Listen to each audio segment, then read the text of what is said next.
But before that, have you heard of a certain logo designer that managed to turn $2,000 into $200,000?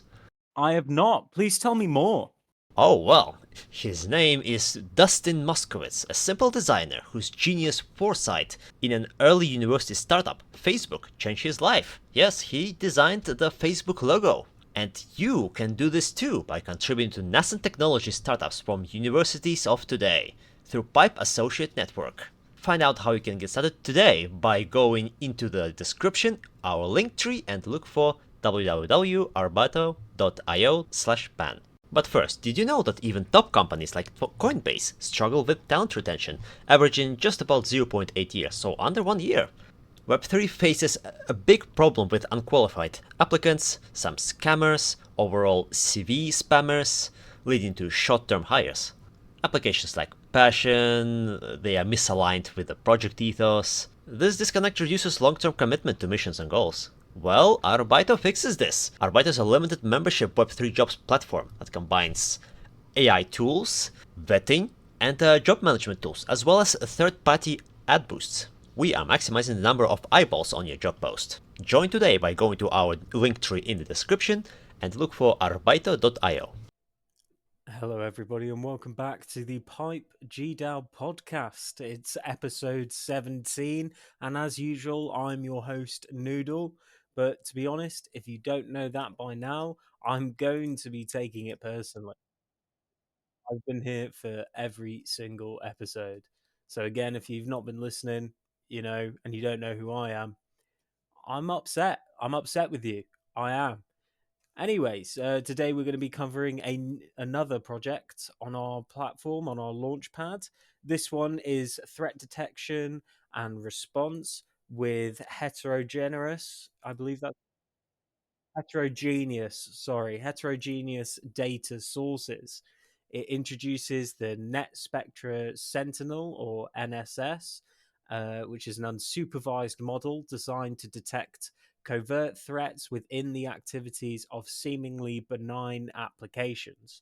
So, by employing a continuous time hidden Markov model or a CT HMM, alongside time series decomposition, or TSD, NSS uncovers concealed patterns in system network logs, which effectively identifies complex beaconing behaviors, even without labeled data. This capability is particularly significant in detecting and mitigating botnets and their associated beaconing activities, which are often precursors to distributed denial of services, or DDoS attacks. The project emphasizes addressing the challenges posed by attack driven beaconing, a tactic where attackers will establish covert communication channels with comprised networks. So, if you haven't gathered already, this is all about online security. It's basically an online threat detection. Again, this is on our uh, launchpad. It's really interesting, and especially I know this wasn't anything to do with botnets or a DDoS attack. It was quite simply a mistake, but security has been in the news recently, obviously with what's happened in America. But again, that wasn't anything to do with hacking. They just accidentally added a journalist to a war group chat. So this wouldn't help them because that is this won't be able to help them if they can't even know not to add a journalist, especially a political journalist, to a wartime group chat. Anyways, as usual, we're going to be covering a dystopian story that we have written to address what would happen if you, as a Pipe gDAO patron, do not invest into the threat detection. So it's going to be what the future looks like. We've done this with the past 2 to 3 projects that we've covered, and we're going to be doing it with every single one, basically just to paint a picture of a world or a possible world that could happen if you don't invest, basically. So, should we get started? That was a rhetorical question. If you said no, I've got bad news for you. Anyway, in the year 2055, The world is a fractured dystopia, torn apart by digital warfare. The event of NetSpectra Sentinel, or NSS, in the early 2020s had once promised salvation, a revolutionary system capable of detecting and neutralizing botnets before they could strike. But NSS never reached the masses, mired in corporate greed, bureaucratic apathy, and the interior of legacy security solutions. It remained locked away in private vaults. Those who could afford protection thrived. Those who could not suffered in the shadows. And again, this is all about the 1% grabbing everything. That's actually what we're trying to work against. We're trying to bring lab projects away from just angel investors being able to see them and get the general public involved as well. So the general public can also invest in projects that usually they wouldn't be able to see. All of those available on our launchpad. So the sky hubs, towering cities floating above the Earth's surface, were sanctuaries for the privileged. Their networks remained resilient against the chaos below, safeguarded by hoarded NSS prototypes. Meanwhile, the ground zones, sprawling ruins of forgotten cities, became a haven for the exploited. Here, botnets evolved unchecked. Sorry about that. Apologies for the yawn. Unchecked, infecting every piece of technology from bioimplants to streetlights. Entire neighborhoods collapsed under the weight of cyber attacks, their infrastructure hijacked by the silent swarm of WhisperNet. WhisperNet was unlike any botnet before it. Instead of crude brute force attacks, it whispered through the network, its beacon signals indistinguishable from legitimate data streams. Legacy security systems reliant on outdated heuristics failed to detect it. Only NSS had the power to unravel its deception. But the elites had no incentive to share their shield with those who deemed unworthy. In the ground zones, a young hacker named Jace lived among the wreckage. He had grown up hearing about NSS, knowing it could have prevented the catastrophe that had consumed his world. When a Skyhub prototype crashed during a riot, he seized the opportunity, scavenging the remnants. Among the charred circuits, he found a fragment of NSS's core code. Working in secret, Jace rebuilt the system on a salvage table. Crude but functional. Late one night, the system flickered. A notification. He had detected a WhisperNet beacon in his own home, embedded in his sister's smart prosthetic. The infection was spreading. Within a few keystrokes, he isolated the connection, cutting it off before it could relay commands. For the first time, he had proof NSS worked. It could fight back. But victory was fleeting. The moment he uploaded the decryption script to the underground network, Skyhub sent in forces. A drone descended through the smog-laden skies, firing an EMP pulse that fried his equipment. A voice crackled through the speaker. Unauthorized possession of proprietary technology is a capital offense. Jace knew that NSS wasn't lost because it had failed. It had been buried. The silent swarm wasn't the disease. It was the symptoms of a deeper sickness, one where power was hoarded at the expense of survival. As he stared at the smoking remains of his only hope, he understood. If the system wouldn't save them, then they would have to find another way. Did you know up to 45% of recruiter talent database are dormant? This means 45% of your revenue is left on the table. Wow. I know, right?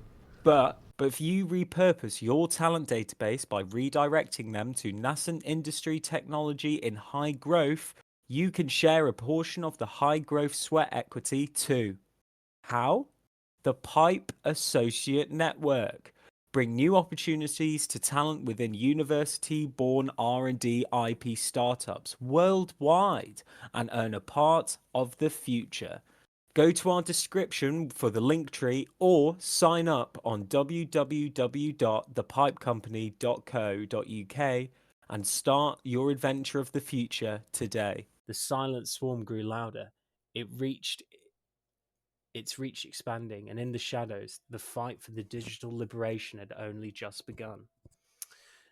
So that was a little taste of our story that we have written about the threat detection and a world without it. Again, projects like these usually would end up in the hands of angel investors or the 1%. However, when we're here now with our launchpad, it's coming to people like you listening to this. Maybe you're listening to this on a clip.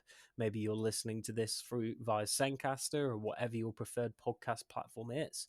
We aim to bring lab projects to the general public so that you yourself can invest in them. But we're going to be getting into that a little bit later. Anyways, we're going to be sort of listing some reasons here why threat detection and response, it should really use with a catchier name. We're going to call it NetSpectra Sentinel. That's what we're going to call it. NetSpec for short. So the reasons why you yourself should involve yourself with NetSpec is you'd be basically looking at a world without cybercrime, with the vision being that NSS becomes the backbone of global security, deployed across all devices, so like phones, IoT gadgets, critical infrastructure, would be able to detect and neutralize botnets before they can strike. It's an unsupervised learning identifies threats without needing prior examples, catching even the most novel attacks in real time.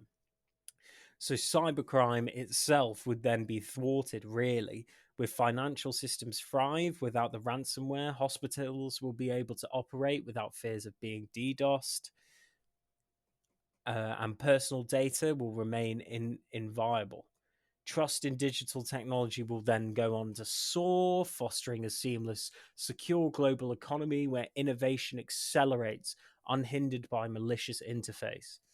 And then we'd also be looking at universal digital equity. So the idea is that scaled affordability with the NSS embedded in every device, from high-end servers to low-cost smartphones, will ensure that cybersecurity isn't a luxury, but then becomes a universal standard.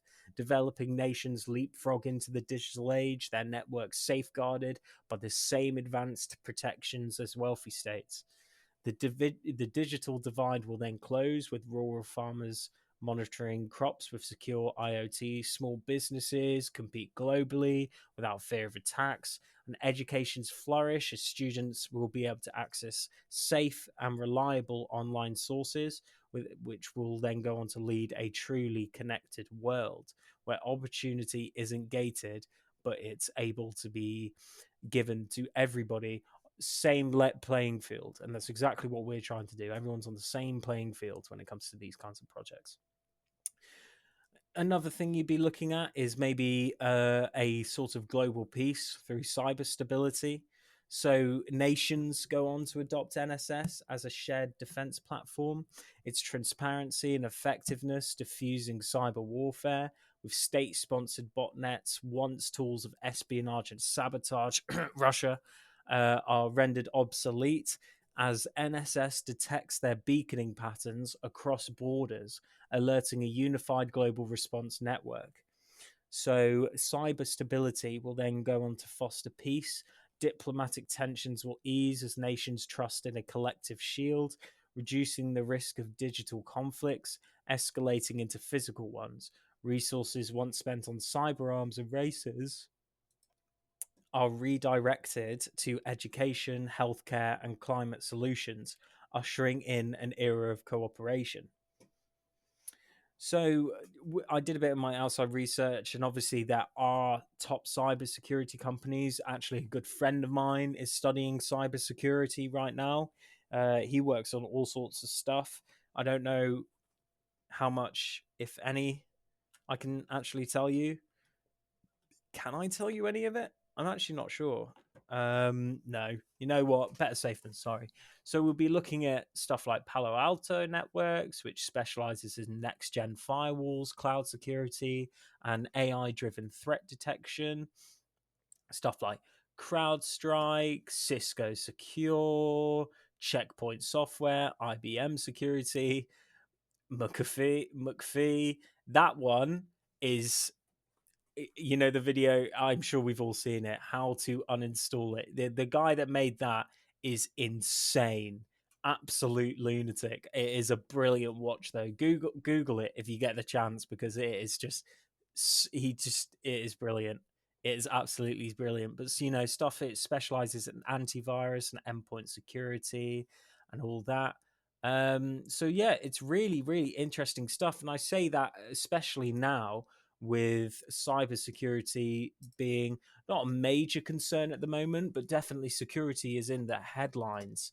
So when we're talking about cybersecurity, I remember when there was frequent people trying to break into stuff like the Pentagon. You know, America is definitely susceptible to major uh, cyber attacks because everyone wants to know what's going on in America, especially with the CIA and stuff like that. So, what like stuff that I can remember off of my head is WannaCry, 2017, which was a ransomware, which then went on to attack and affect over 200,000 computers, I think, in 150 countries. And that exploited a Windows vulnerability. It hit hospitals, banks, and telecom companies, causing billions in damages. And then there was also the SolarWinds hack, which happened. I think it was either during or just before lockdown, which that affected U.S. government agencies, so stuff like the Pentagon, and it was attributed to Russian state-sponsored hackers. And then the Colonial Pipeline ransomware attack, which was a dark side ransomware attack that forced the shutdown of the largest US fuel pipeline, which then caused fuel shortages across the East Coast. The company had to pay a 4.4 million ransom, even though part of it was recovered by the FBI. It's telling me here. What else was there? Stuxnet, a cyber weapon that targeted Iran's nuclear program. It was believed to be developed by the US and Israel, which destroyed over 1,000 centrifuges of Iran's Natanz facility. So what we're looking at here is people are constantly being told to update software regularly to patch vulnerabilities, use strong passwords and 2FA, backup data to prevent ransomware damage, and beware of phishing emails that can lead to data breaches. I mean, cyber attacks still remain a major and growing threat, even in this year. Obviously, with technology completely, always moving forward, cyber attacks are constantly going to happen. So stuff like ransomware attacks, which are still a major threat. So you're looking at groups like Blackbuster, Lockbit, AlphaV, continue to target hospitals, banks, and governments. Attackers, they'll steal the data before encrypting it, so it's double extortion. Businesses can lose millions in ransom payments and recovery costs. Also, now with AI powered cybercrime, so hackers can now use AI to create advanced phishing emails and deepfake videos. It can automate password cracking, social engineering, and malware development, even with some chatbots being weaponized to spread misinformation. And then supply chain attacks, with hackers target third-party software providers to breach multiple victims at once. It's all going on. Critical infrastructure attacks, banking and crypto hacks.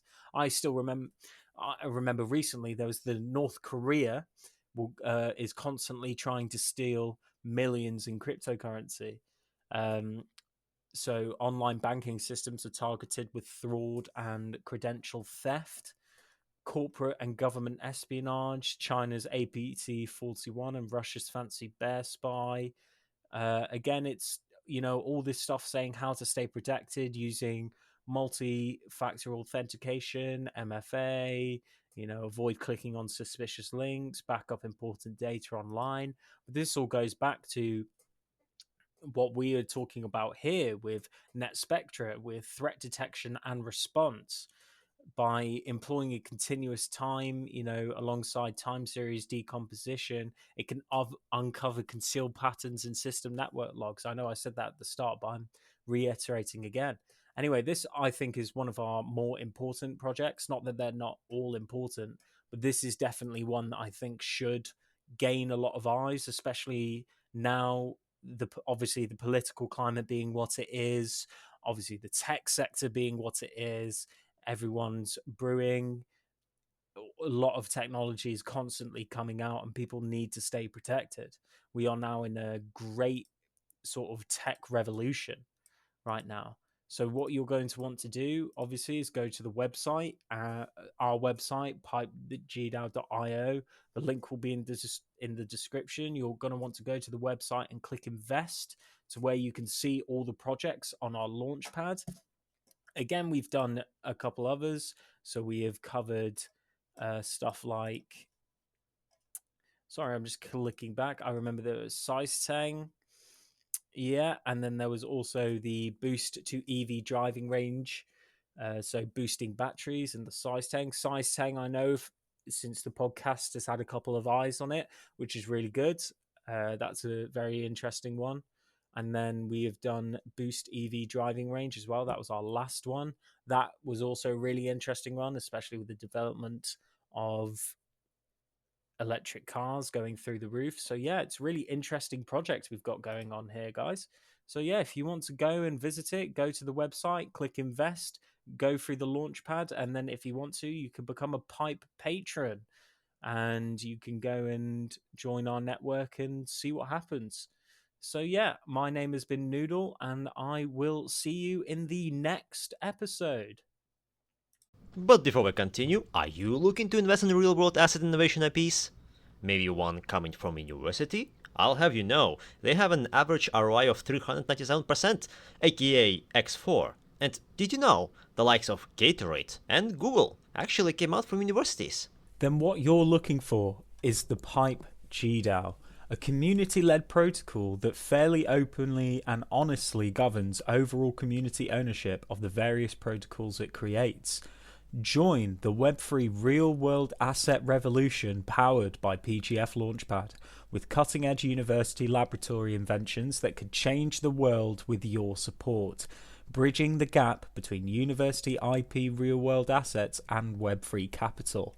The PGF Launchpad connects EU university lab innovators directly with retail investors on the blockchain, included but not limited to automated seizure prediction and prevention, and boost EV driving range significantly. This could be up to 70%. You can join us by going into the link tree in the description, launchpad.thepipegdao.io.